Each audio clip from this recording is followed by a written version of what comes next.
ব্রাজিলের দল ঘোষণা কিভাবে লাইভ দেখবেন? বলতে বলতে ব্রাজিলের পরবর্তী 2 ম্যাচের সময় চলে আসলো। সেই 2টি ম্যাচকে সামনে রেখে আজকে দল ঘোষণা করবেন। অনেক বড় বড় তারকা বাদ পড়বেন এই দল থেকে। তবে এখনো শিওর ভাবে কোনো নিউজ আসেনি নেইমার দলে আসবেন কিনা। নেইমারকে নিয়ে আপডেট পাওয়া যাবে দল ঘোষণার পরে।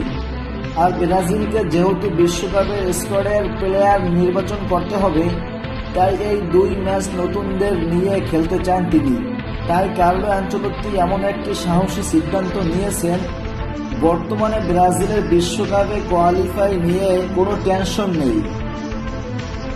আর সান্তোসের কাছ থেকে নেইমারকে নিয়ে একটি চিঠিও দিয়েছেন।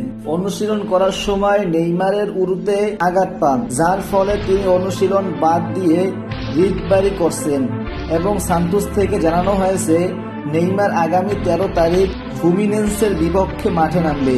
তাহলে আমরা মোটামুটি শিওর হতে পারি নেইমার আজকের দল ঘোষণা স্কোয়াড থেকে বাদ পড়ছেন। কার্লো আনচেলত্তির স্বভাবটাই এমন, হুট করেই সবাইকে চমকে দেওয়া।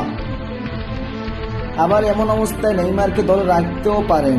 আমরা সবাই চাই নেইমার যেন পরবর্তী ম্যাচগুলোতে থাকে। নেইমারকে নিয়ে ব্রাজিল ভক্তদের একটু আশা বেশি। নেইমার ভক্ত এবং আমাদের একটাই চাওয়া, যত কম প্রত্যাশা করবেন ততই কম কষ্ট পাবেন। তবে শুধুমাত্র একটাই চাওয়া, শেষটা যেন সুন্দর হয়। বিশ্বকাপ খেলে যেন ট্রফি জয় করে ঘরে ফিরতে পারেন নেইমার। তাহলে চলুন দেখি আজকের দল ঘোষণা কিভাবে লাইভ দেখবেন।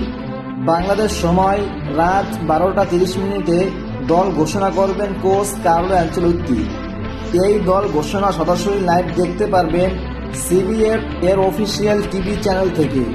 আপনারা স্ক্রিনে যে চ্যানেলটি দেখতে পাচ্ছেন এই চ্যানেলেই দল ঘোষণা লাইভ দেখতে পারবেন।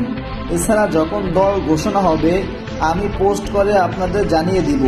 আপনারা সবাই রেডি তো ঘুম জেগে লাইভ দেখার জন্য? আপনাদের মধ্যে কে কে লাইভ দেখবেন জানিয়ে দেন কমেন্ট করে।